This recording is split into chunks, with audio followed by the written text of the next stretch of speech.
My name is Ivan Marx. The film you're about to see is authentic. It records the last 10 years, which has changed my life. I stumbled on something that I could not believe at first, but soon realized it had significance on me and everyone around me, which could not be ignored or underestimated. The Eskimos call the subject of my story Bushman. The Colville Indians of upstate Washington call him Sasquatch. The Hoopas of Northern California call him Oma.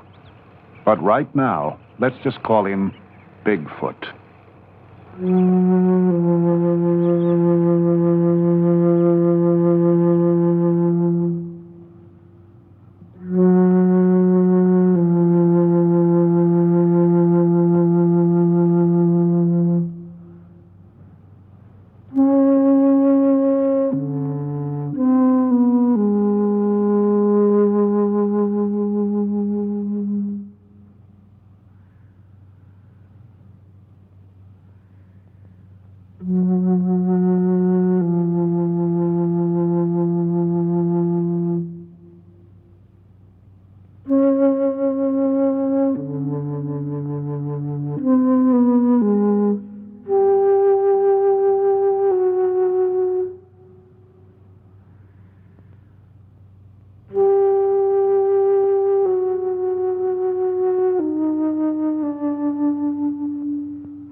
This is my country.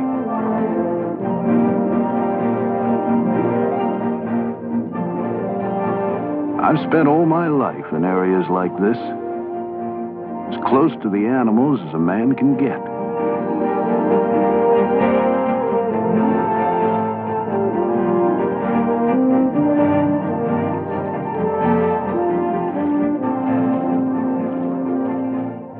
I built my home here. Bear Ranch. Of course, I'm prejudiced, but I think it's just about the prettiest place I've ever seen.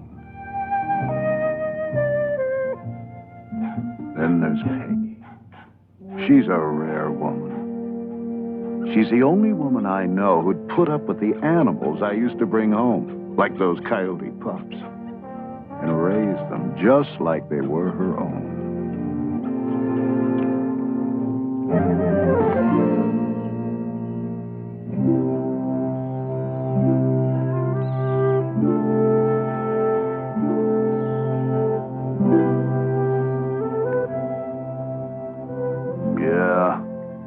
We've shared more ups and downs than there are in the high Sierras. Those were good days. Simple, clear cut. You see, I'm a tracker. And believe me, I'm the last of a vanishing breed.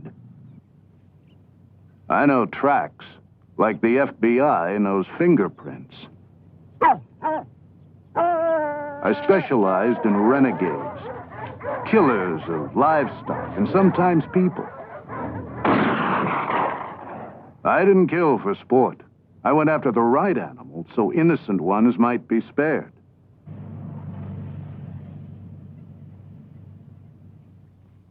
I learned trapping from my dad's shoulders back in Illinois.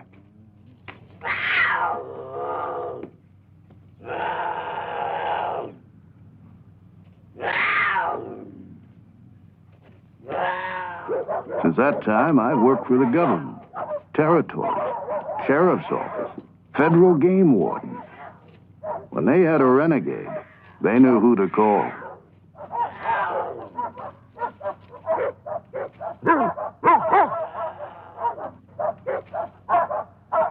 There was a time me and the dogs got called up all the way to Kodiak, Alaska.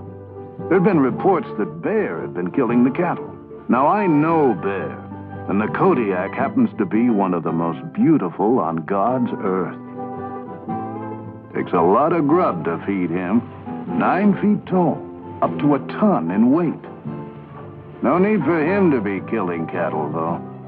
He's as fine a fisherman as you'll ever see.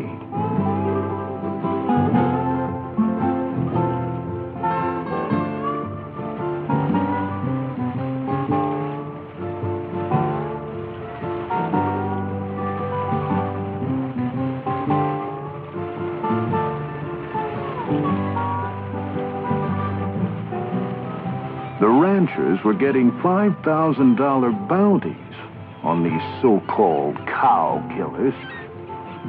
So I moved in to set things straight.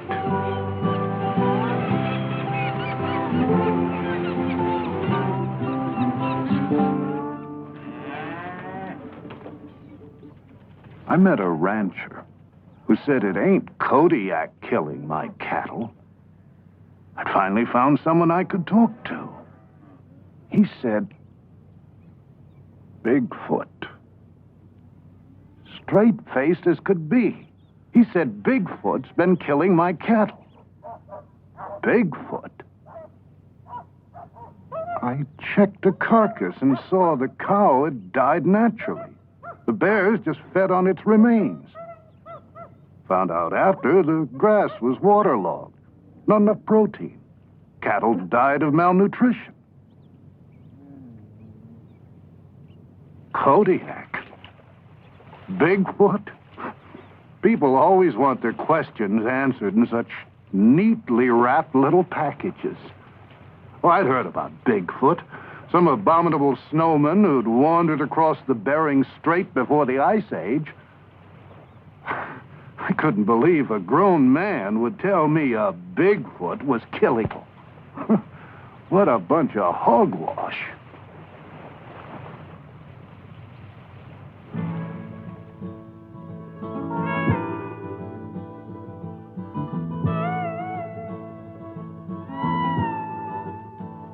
I didn't mind at all putting distance between me and those crazies in Alaska. And it felt good to be with some sensible folks like Peggy's brother. And Arizona University wanted us to track down a javelina hog for research. It's a small critter, but vicious.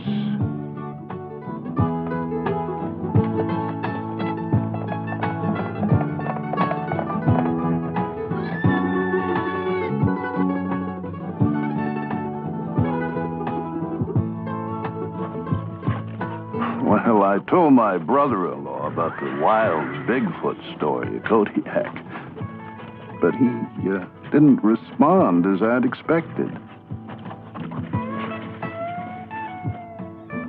He said, "Don't be so quick to make judgments. There's something I want you to see."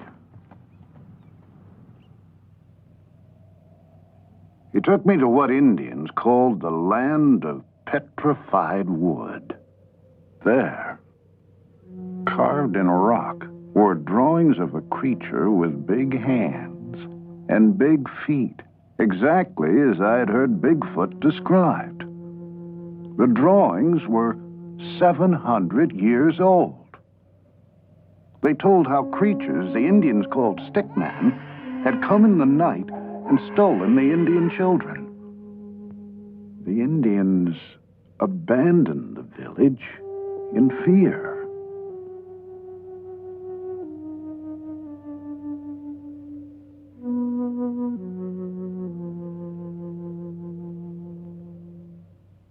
First the ranchers, now my brother-in-law.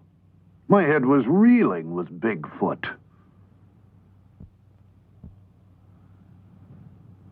But stories are just so many words.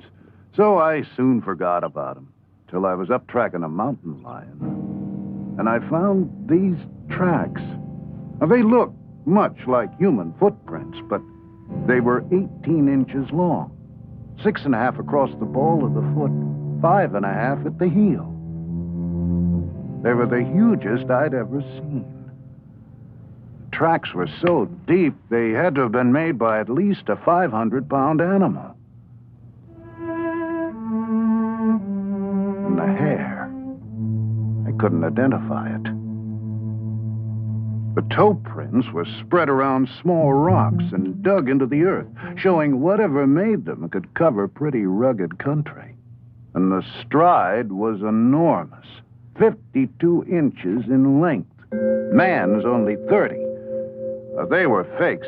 Somebody would have had to drag a pretty big machine over pretty rough country to make them, and they would have left their own tracks. I saw where a creature had stumbled. There was a handprint, but no sign of claws. They were so manlike. I was mystified, so I made plaster casts and sent them with the hair to a lab for analysis. Well, I tell you, I was glad to get home. Our pups were growing, and they didn't give us much time to think about everything that had happened.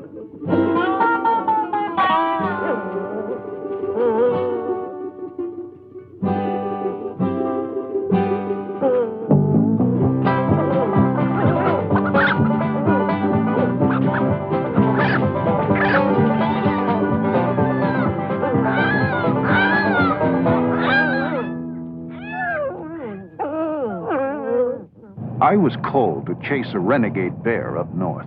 This time, I wasn't so eager to return to the mountains. Tests had shown the hair samples and tracks couldn't be matched with any known animal. I was uncomfortable.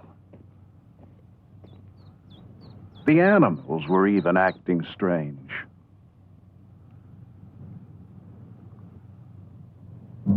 I soon found out why.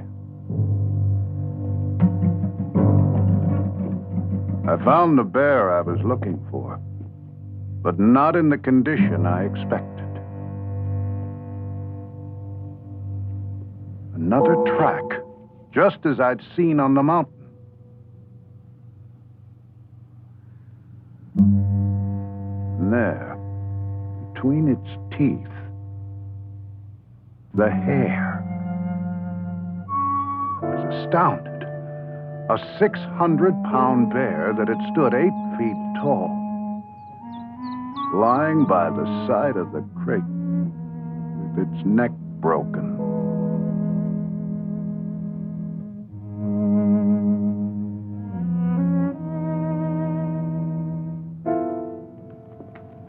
Now, I wanted to find out everything I could about Bigfoot.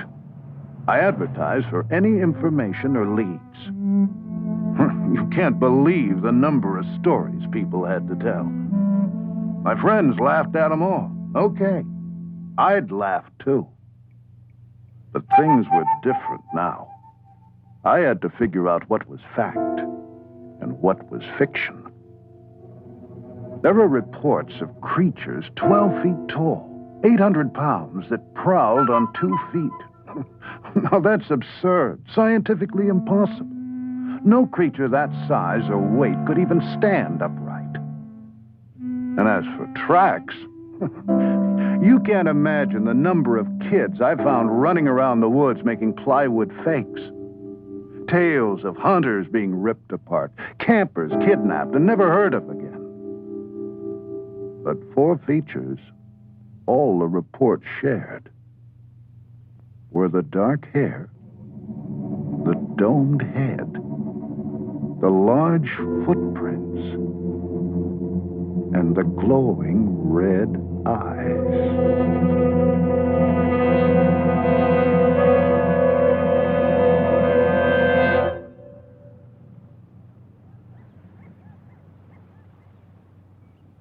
Nature's my home. How could some missing link be wandering around up here without me knowing it?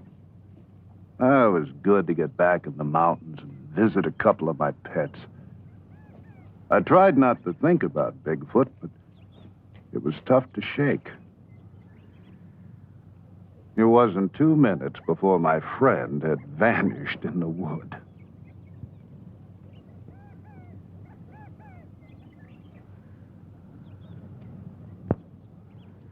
Well, I set out after him, but I couldn't find him anyplace.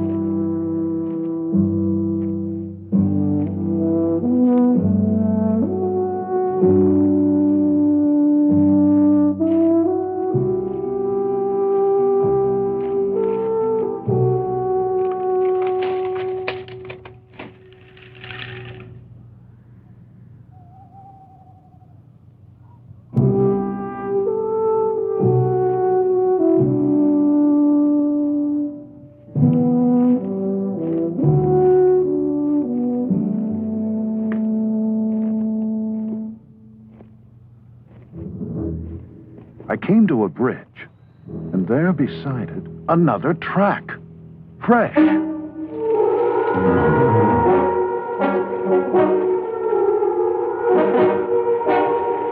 legs were moving before I realized what I was doing.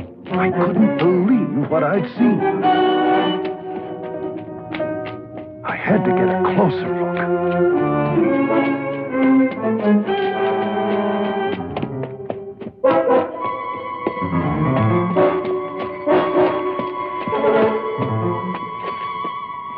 Nauseating, musky odor made it difficult to breathe. But I had to find out what I'd seen. It was getting dark. Time was growing short.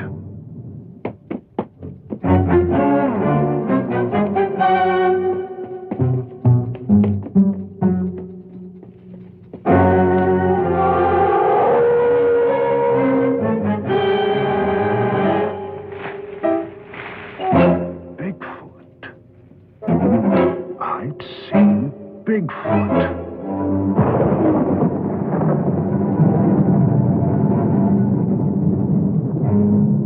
What the hell was I doing? I was here alone, without a rifle, without anyone knowing where to find me. With a 500-pound, 8-foot-tall, vicious creature. I had to get out of here. Get some help.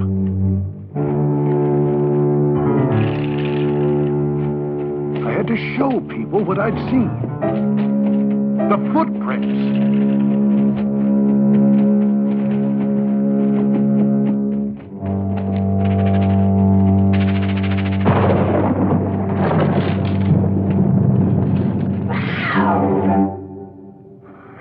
Just the cat. I'd never been so scared in my life. But my friends couldn't laugh now. Wait till they saw the tracks.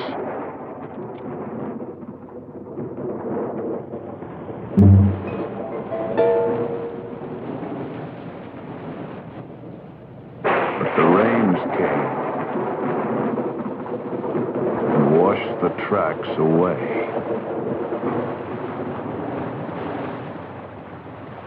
Hurry, hurry, get your Bigfoot burger, 2 burgers. Now, people's attitudes towards Bigfoot made me mad. I'd seen it. Matter of fact, I felt I'd been singled out to find it.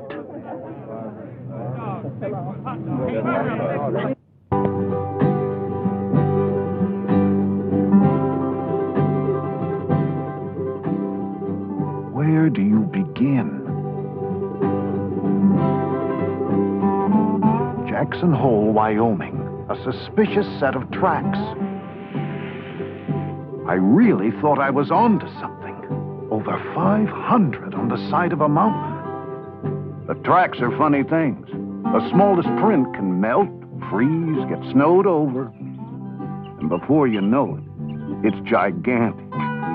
Here, the supposed Bigfoot was a little old coyote.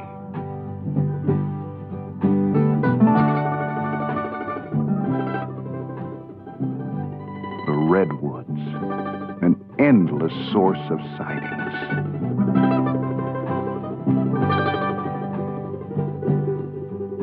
If this creature were here, where did it hide?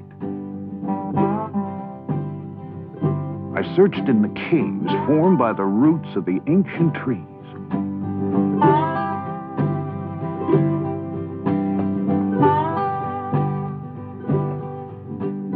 Here were perfect shelters, large, dark, secluded, hideaways to recover from injuries. Refuge for many forest animals from the elements. Protected privacy when giving birth. Hundreds of tree caves, but no tracks, bones, or unusual droppings. No clues at all. I had to be wasting my time. But there was a statue carved in redwood. Its image was based on hundreds of sightings collected over the years. And it was exactly like the creature I had seen myself.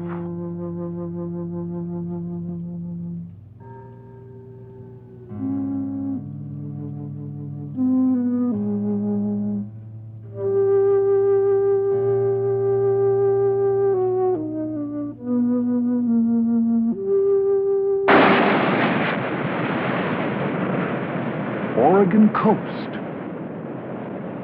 Reports of Bigfoot feeding during the run of the nightfish. The shore was secluded. Food was plentiful. It seemed a perfect place for the secretive Bigfoot. So I waited. You don't know what it is to wait till you've been a tracker.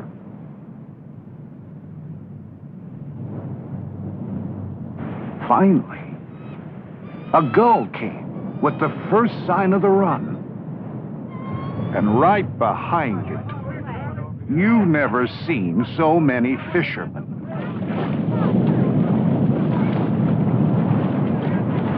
My secluded beach turned into Coney Island. Only way Bigfoot could show up here was wearing swimming trunks. One bum steer after another. How was I supposed to know which lead to follow? I was running out of time, and I was running out of money. As we left, I felt like the waves were laughing at our backs.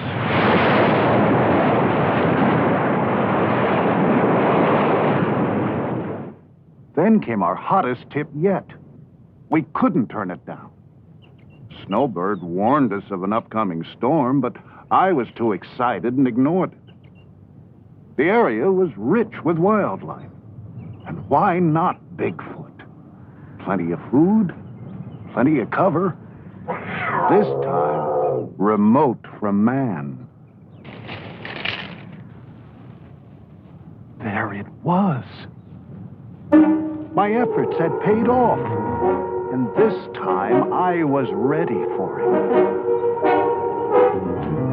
I wasn't ready to find out it was just a bear staying up past its winter bedtime. What was happening to me? Any Boy Scout knows how people's eyes play tricks on them in the woods. I was like a gun-happy hunter that makes a 10-foot grizz out of a charred old tree stump. Even the snowbird was laughing. And why shouldn't it? Here I was, a grown man running around the woods chasing some fairy tale. I felt like a fool. Well, I was out of patience, and I was out of money. So I took a job up in the wilderness around Bossburg, Washington. Had to photograph a cinnamon bear in its natural habitat. You want a bear? Here's a bear. Piece of cake. I always got what I said after. Except Bigfoot. Then I saw it. A deformed version of the track I'd seen so often.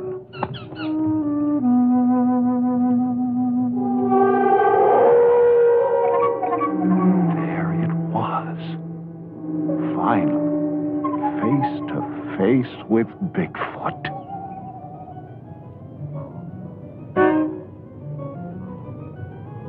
Here was the domed head, just as others had described it. The thick, dark fur to protect it from extremes of weather and allow it to pass unnoticed in the night. I saw it, photographed it. But scientists challenged my film. Yet it stood up under every conceivable test.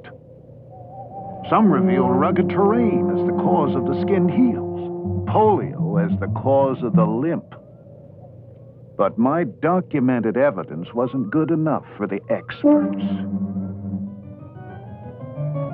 Experts who still asked, how could such a creature survive? Where does it live? Show us its remains. What does it eat? Experts who challenged my word but claimed credit for my film and profited by it on lecture circuits. Well, I didn't care for these people. But I was haunted by their questions. What an experience. Now I had to start finding some answers. The creature's tracks disappeared at the edge of a beaver swamp. Only sign of animal life was the geese migrating north for the summer. I wanted the satisfaction of bringing back unchallengeable proof. Still, where to begin? I found several other creatures had passed through the area, all heading north. Could Bigfoot be a migratory animal? I plotted all the reliable reports.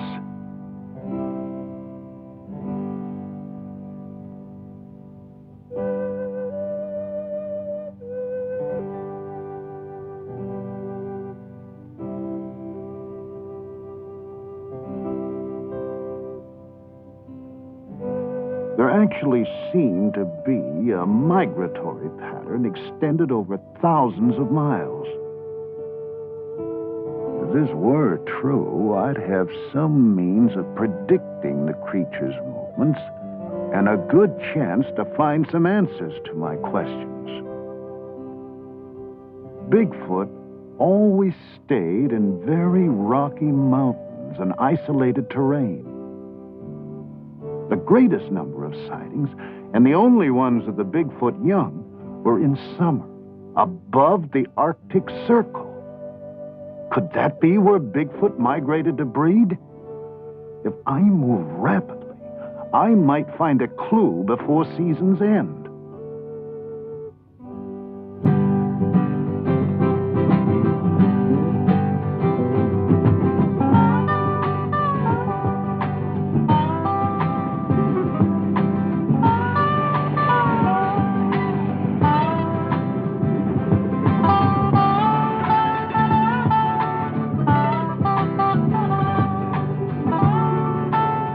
Peggy and I took our camera and planned to document every step we took.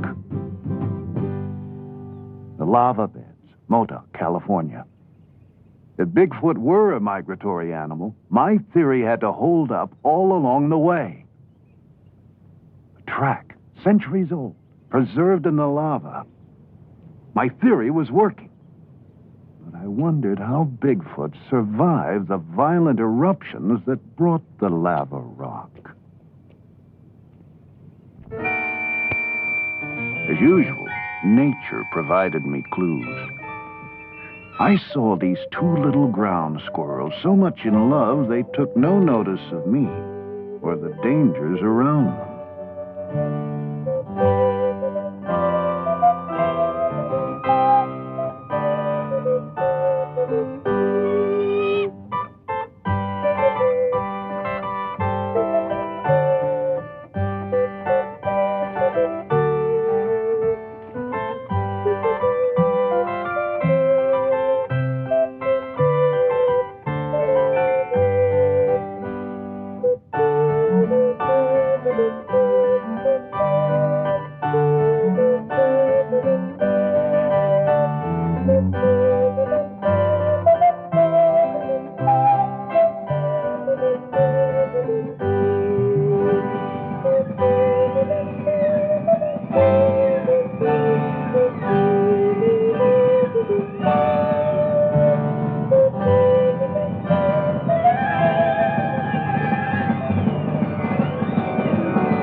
The male's natural instincts drove him to cover.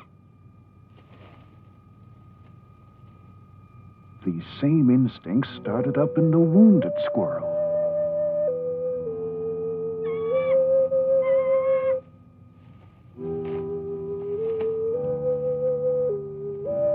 Nature was reminding me of her basic law, survival.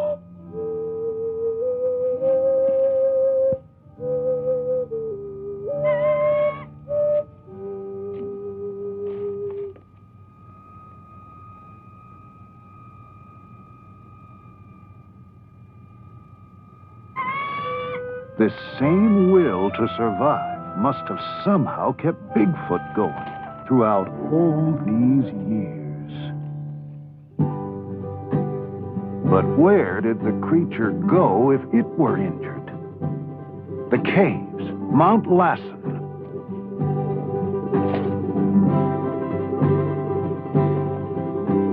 The Hat Creek Indians believed they were inhabited by an evil ape man. Now I was hot. Every step along the way brought me new clues. It was too late in the season to find the creature here now. But I'd soon catch up with him above the Arctic Circle.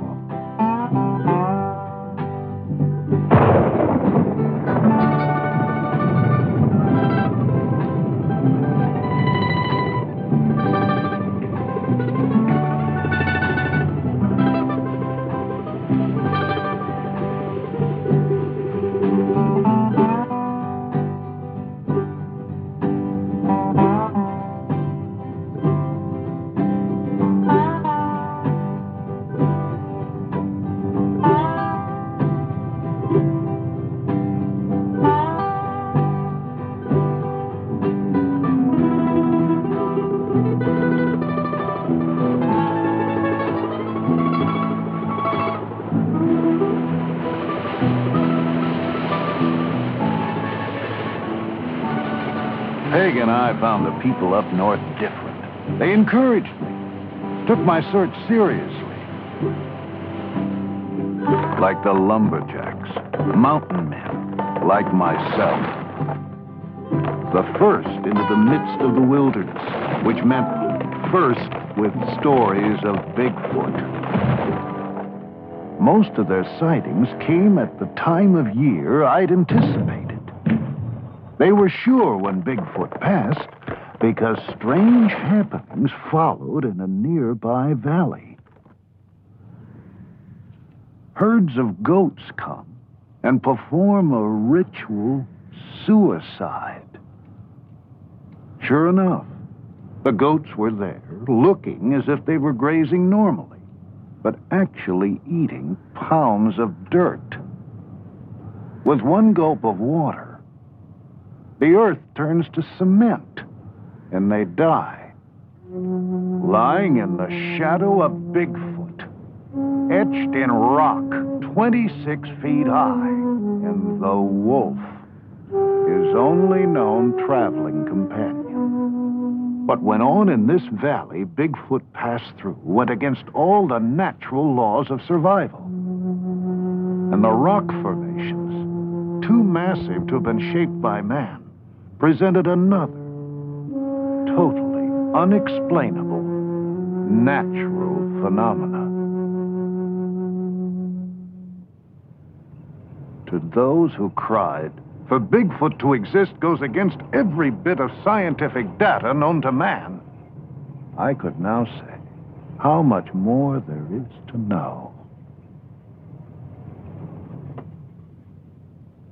I felt close to the adventurers who'd left their calling cards at Watson Lake as they crossed into the Yukon, and even closer to those who'd made a similar journey at the turn of the century, who set out after something they didn't know where to find, but knew was out there someplace. With so many pouring into the Yukon during the gold rush, it's no surprise there'd be such a rich source of stories about Bigfoot.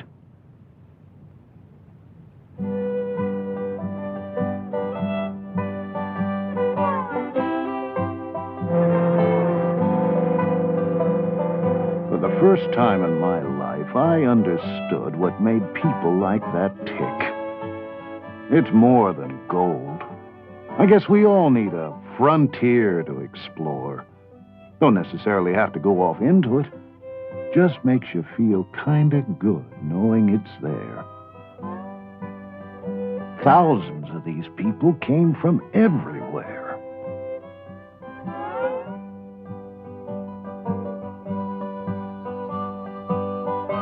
Tent cities sprung up where no man had ever even walked.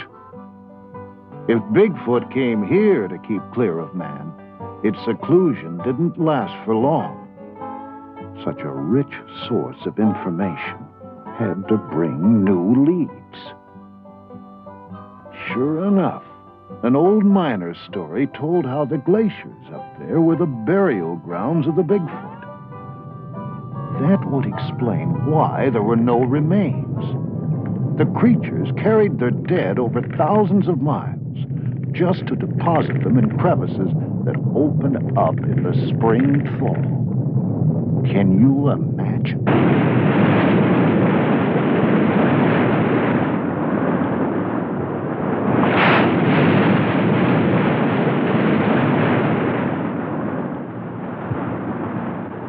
I went there searching for some remains. I did find tracks, so I had to be close. I found bones that told many different stories, but none of Bigfoot. The constant movement of the glaciers could either crush the remains or wash them to the sea.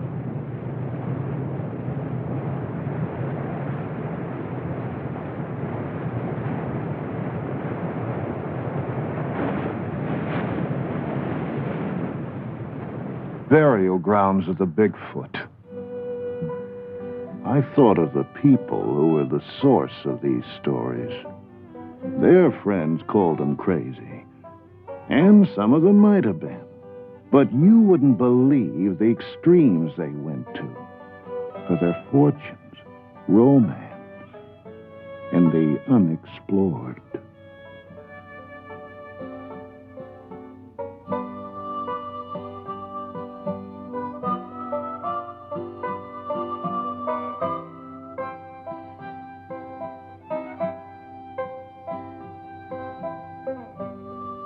I guess it wasn't so tough to believe Bigfoot could have gone to similar extremes for a far more instinctive, basic drive, as burying his dead.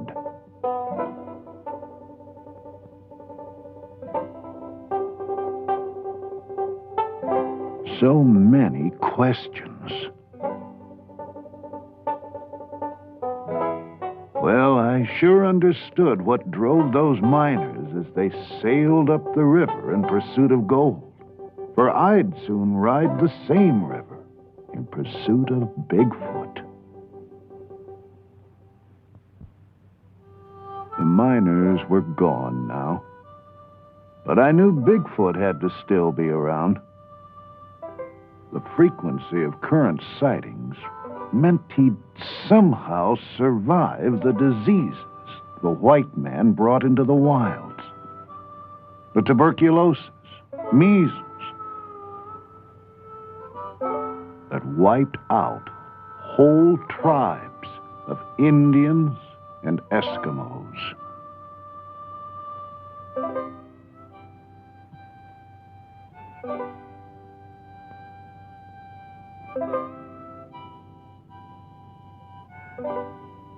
He'd even survived the violence reaching out from the boomtowns. Now I understood why Bigfoot steered clear of man. He had to, in order to survive. However vicious the creature might be, I gained a lot of respect for the elusive Bigfoot and its ability to endure. But if we were to find it, we'd have to get to the furthest outpost of civilization.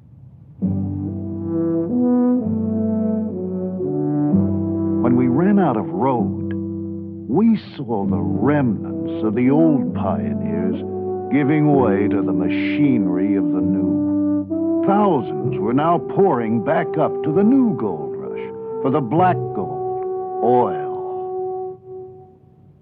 How much longer could Bigfoot avoid all these people?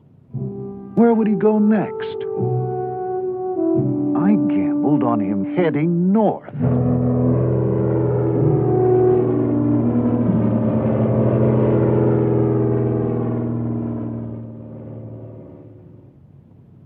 Well, traveling had been tough, so we treated ourselves to the fanciest hotel in town.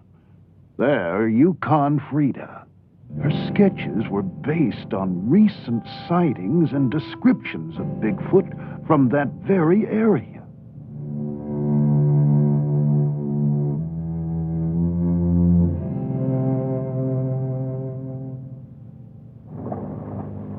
As we started our journey up the river, I thought of the statues and drawings I'd seen in Arizona, California, Oregon, Washington, British Columbia, the Yukon, and now above the Arctic Circle, all of them resembling the very creature I saw myself.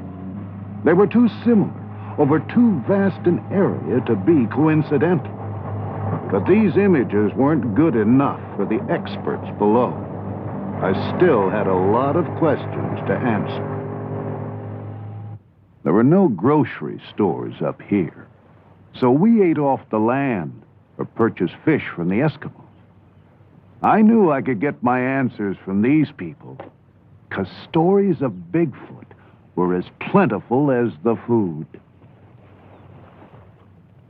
One man told of the strange day his mother died. In a cabin like this, family and friends gathered to await the passing of her spirit. That night, they heard a soft scratch at the door. There was Bigfoot, chanting in a strange tongue. Everyone was terrified. The spirit of his mother was speaking through the voice of Bigfoot. They must abandon their homes, which they did. The next day, an ice floe changed the river, and waters now flow where the village once stood. I asked to see this area, hoping for a sign of Bigfoot. The man said, if you wish to see the king of the animals, he breeds in the mating grounds of the Alaskan moose.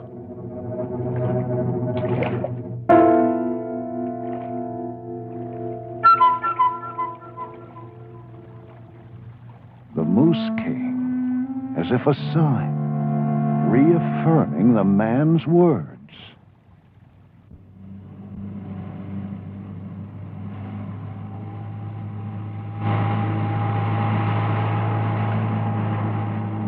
Up the river by a salmon wheel, a lone Eskimo greeted us with the words, "Bigfoot is not here." How did he know what we were after? He told a tale about a trapper who killed a creature in the early 40s, bringing the wrath of Bigfoot down upon his people.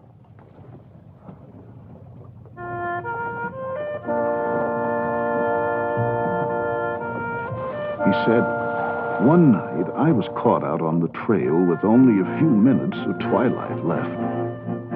The lights began to shine in the sky. They were bright. Traveling was good. Then the snow turned red. To the north and south, east and west, rivers of blood flowed across the sky and down into the snows. It seemed to be the last day of the world. Bigfoot was punishing us for bringing it sorrow.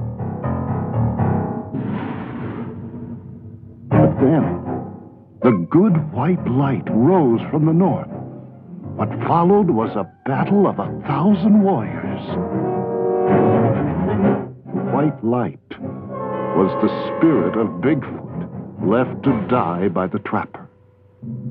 It returned in the form of a white raven to protect us from the red wrath of its grieving brothers.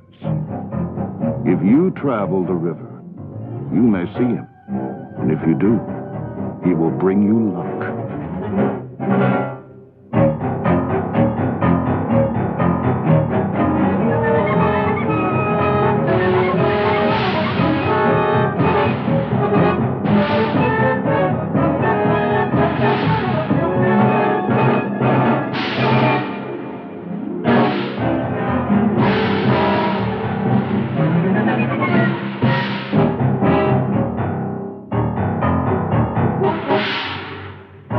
Then the native gasped, pointing to a bird soaring above us. The legendary white raven. The fisherman said, "Bigfoot smiles upon you. You will bring word of him to the people below."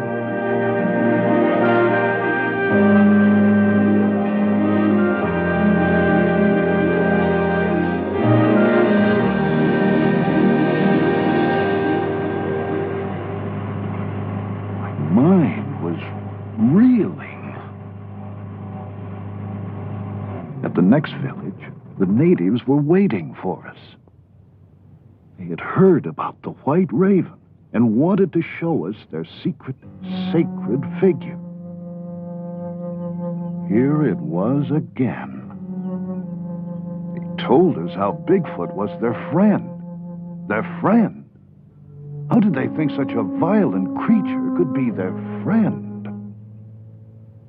They told how Bigfoot always carried the bodies of men killed or lost in the Arctic winter to the edge of the nearest village to be buried by their own kind. When I asked where I could make contact with their friend, they said, "In the land of shining eyes." But they warned me not to violate Bigfoot's domain. I reminded them of the white raven, so they taught me a chant to sing on the night of the full moon and promised I would see the glowing eyes of Bigfoot.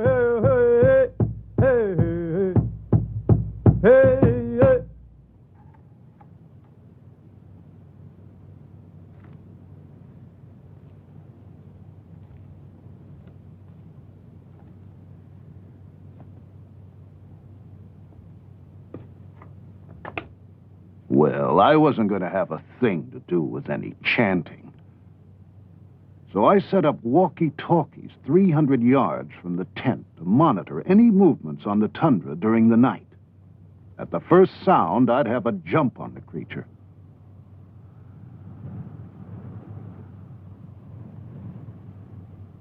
Then the wait. The land was lush with vegetation. Perfect feeding ground. Berries, lichen, gnats, bugs, millions of fish. Not just a land of ice and snow. I understood why Bigfoot and so many animals flocked to the Arctic to breed and raise their young.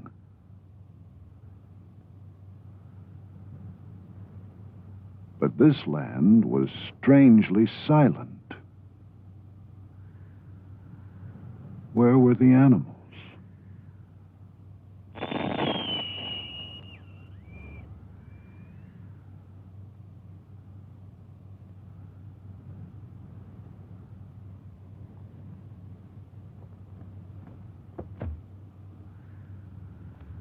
My transmitter had been thrown 15 feet. And the tundra held no tracks.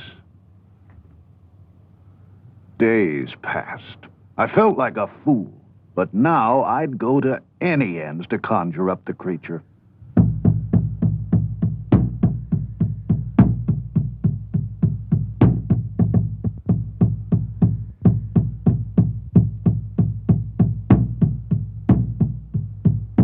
Soon Peg saw what she thought were two car lights approaching.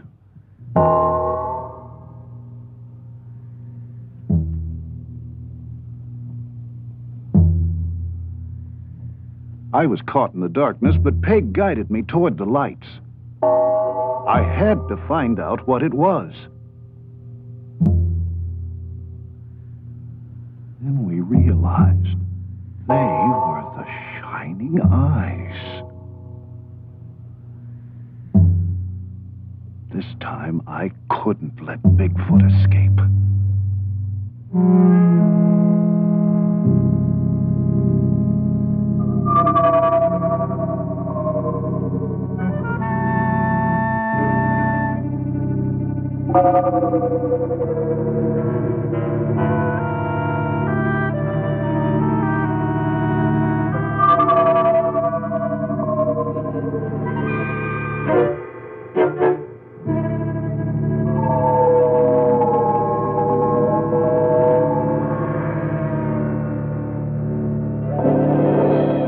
But dawn broke, and it disappeared behind a rainbow.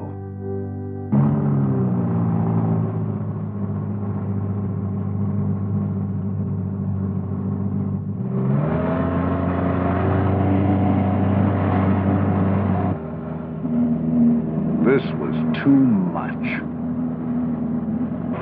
I felt like I was coming apart at the seams. Here I was, an experienced mountain man all my life, acting like a spooked tenderfoot. I still had 1,000 questions, and so few answers. I couldn't concentrate. My head was spinning with tall tales and folklore. I no longer knew what to believe. I had to get away from the others and be by myself.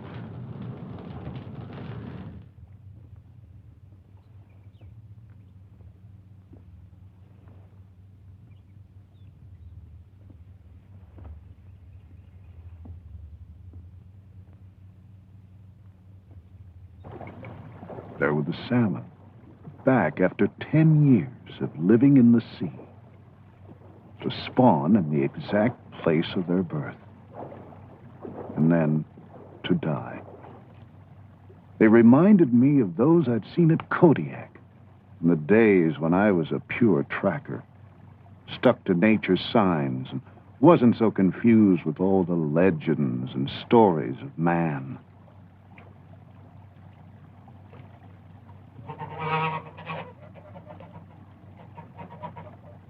And there were geese. My first clue to Bigfoot's migratory pattern.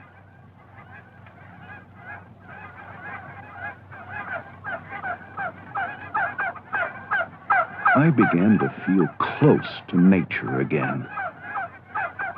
I knew that's where I'd find the answers to my questions.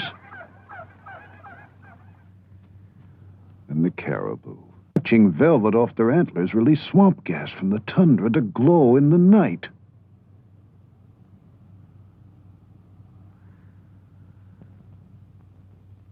Then I saw what must have been the monarch of the north.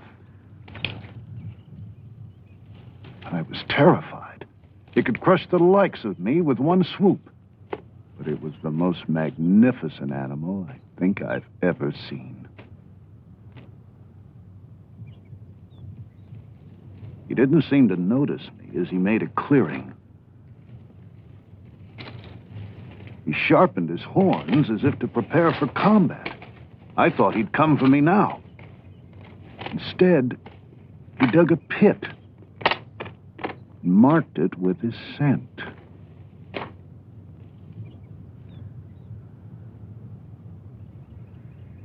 This attracted cows from all over the area and seemed to warn other bulls to keep away.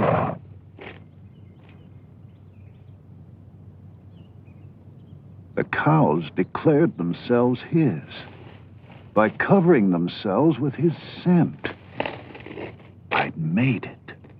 The mating grounds of the Alaskan moose, where no man had ever been before, and possibly the breeding grounds of Bigfoot.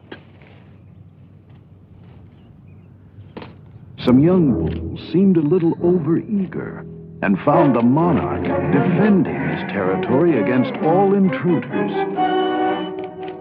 while others waited, for the right moment to move in.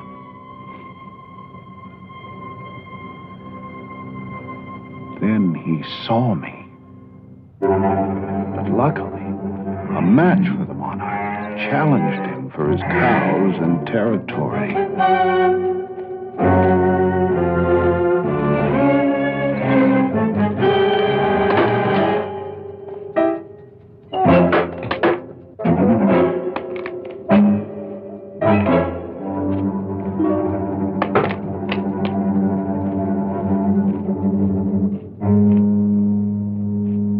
Those who'd waited now moved in. While the bulls were fighting, nature made sure there'd be a good crop of calves come spring.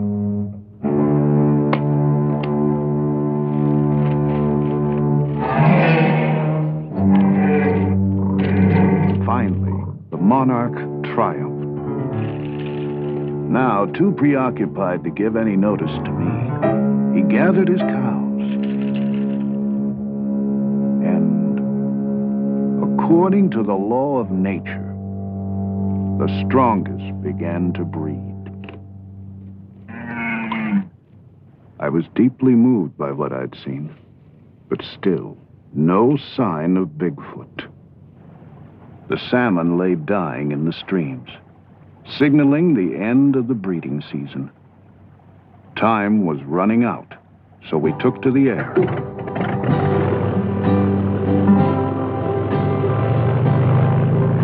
The Arctic winter could close us in at any moment, so we had to move fast. Why couldn't I find this creature? Was my theory wrong? When I saw the expanse of space below, I laughed. Anything could be out there. They'd found Stone Age men in New Zealand. There were prehistoric fish being pulled out of the Persian Sea. My God, a primitive man walked out of the mountains 70 miles from the capital of California.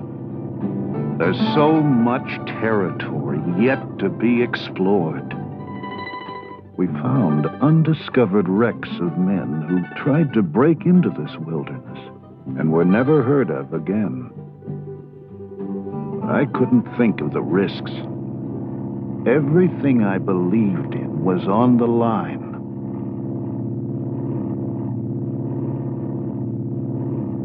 Suddenly, the pilot whipped around. There he was, a young Bigfoot, frozen like a tree.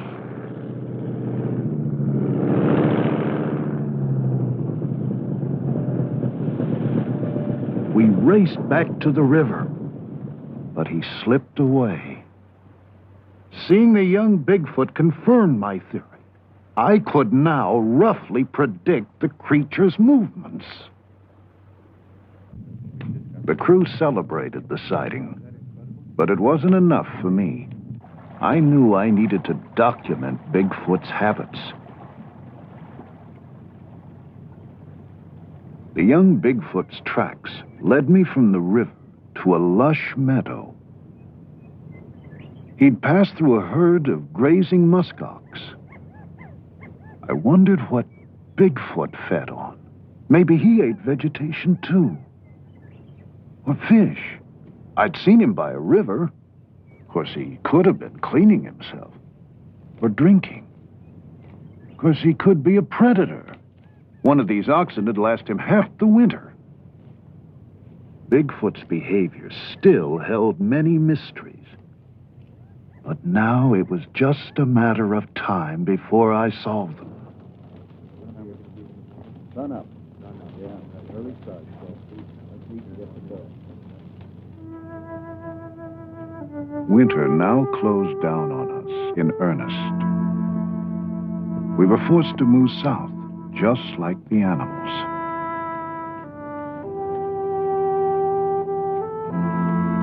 The caribou gathered for their migration.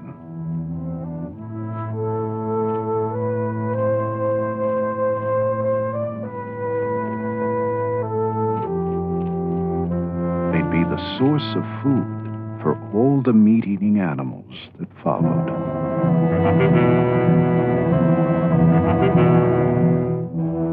If Bigfoot were a meat-eater, he'd feed on caribou too. If I could prove that he did, I'd have a clue to the place he held in nature.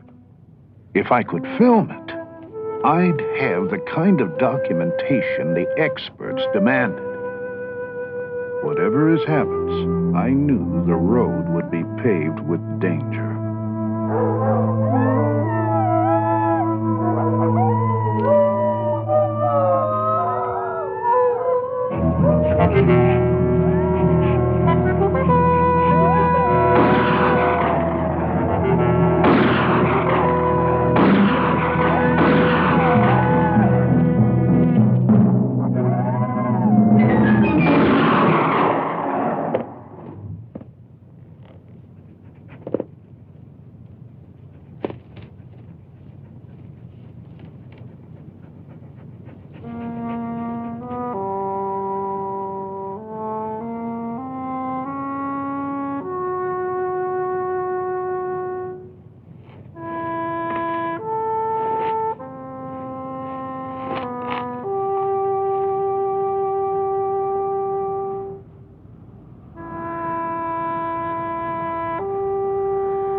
Devastated by the slaughter of the caribou. I kept thinking of Bigfoot and its migration. It had to be protected. It could be wiped out before I had a chance to study it. But how could I get protection for something so few believed existed? I needed that unchallengeable proof I'd first set out for. There was no sign of Bigfoot with the caribou. It must eat vegetation or fish. The perfect place. Beaver Swamp in the spring.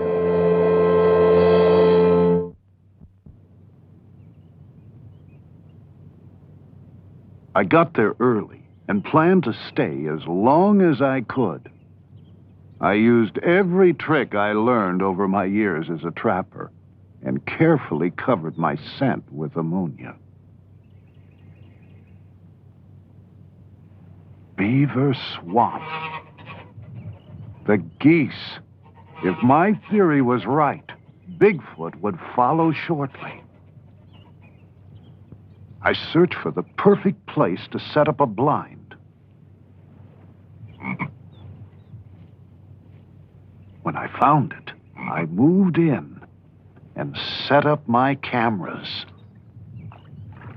Day after day, I waited and soon grew jealous of the other animals' freedom. I was stiff, chilled to the bone, but I was determined not to make a move that might warn Bigfoot of my presence.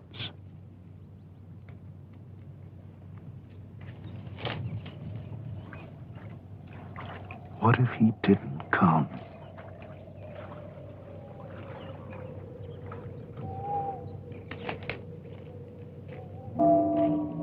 Then a movement in the woods. The sun hadn't come up yet. It was hard to make out what I'd seen at first.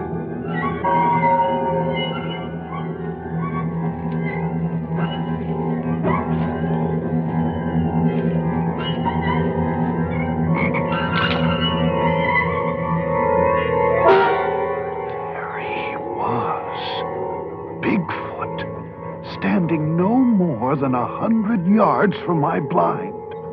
I began to shake all over. I could barely keep hold of my camera. He was awesome.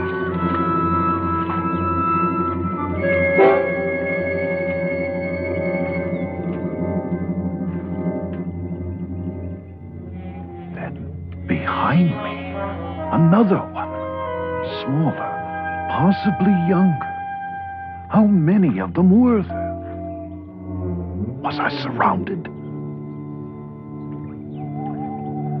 They were the most extraordinary creatures I'd ever seen. I now knew why the Eskimos called Bigfoot the king of the animals.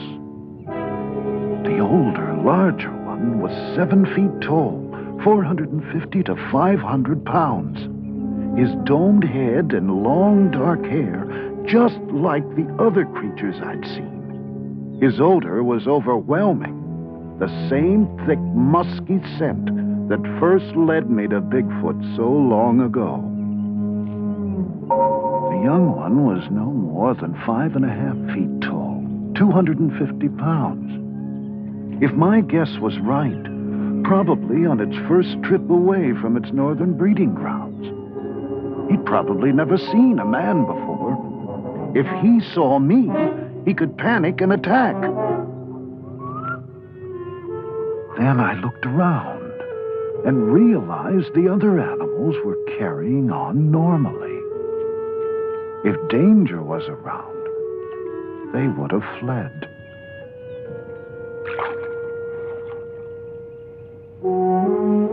Just as the Eskimos had said, Bigfoot is a benevolent creature. It doesn't even attack feed on other animals. It seems to eat only vegetation or sometimes fish. Here it was before me, pulling up the tender swamp grass with its hands. Remarkable huge hands that seemed capable of grasping, scooping up drinking water, and splashing to rid itself of parasites. I'd done it. Here I was again with Bigfoot. Unchallengeable proof my theory had worked. It is a migratory animal, and I now have the documentation of its habits I needed. Now we can begin to understand the place this creature holds in nature.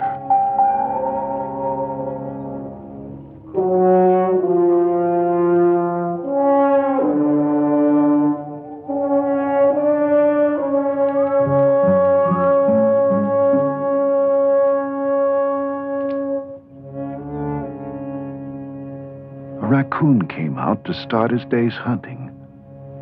I knew the nocturnal Bigfoot would soon return to the cover of the forest.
Once again said goodbye to this mysterious creature that has somehow outlived its natural role.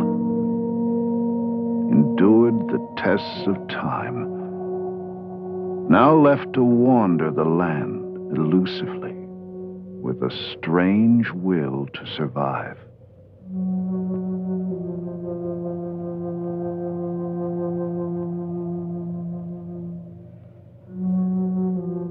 Oh, I still have plenty of questions, and I'll continue my search for the answers now. But I assure you, I'll no longer get so caught up in the problems of my research that I'll lose touch with the wonders it reveals.